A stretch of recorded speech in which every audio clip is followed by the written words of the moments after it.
पुण्याच्या कोंढवा पोलिसांनी आरोपींना 4 तासाच्या आत अटक केल्याची माहिती मिळते आहे। आरोपींना खेड शिवापूर परिसरामध्ये अटक करण्यात आली आहे। तर अमन मेहबूब शेख, अरबाज अहमद पटेल आणि 2 17 वर्षीय अल्पवयीन आरोपी आहेत।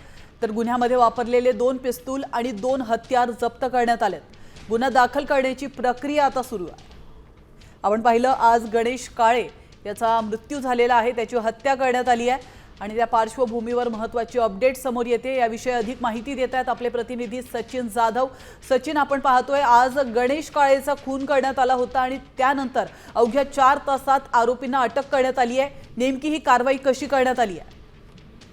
नक्कीच आपण पाहतो की पुण्यातील खडी मशीन चौकात बोबदेव घाटाकडे जाताना या ठिकाणी 3:30 ते 4च्या सुमारास गणेश काळे याची निर्गुण हत्या जी आहे ती 4 जणांनी केली होती आणि हे 4ही जण बोबदेव घाटाच्या दिशेने एकाच गाडीवर गेले असल्याची माहिती पोलिसांना मिळाली होती आणि याच माध्यमातून पोलिसांनी यातल्या या 4ही आरोपींना जे आहे ती आता अटक केलेली आहे। खेड शिवापूर परिसरातून खरं तर हे आरोपी जे आहेत ते पोलिसांनी अटक केलेले आहे। यामध्ये 2 अल्पवयीन आरोपी आहेत, तरी अरबाज अजून एक आरोपी, हे सगळे आरोपींना आता पोलिसांनी अटक करून पोलीस स्टेशनला घेऊन येतात। त्यानंतर गुन्हा दाखल करण्याची प्रक्रिया सुरू होईल।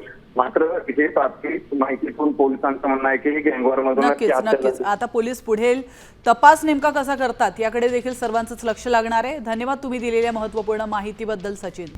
आता isakal.com आहे देशातील नंबर 1 ची मराठी न्यूज वेबसाईट। प्रत्येक अपडेटसाठी isakal.com ला नक्की भेट द्या।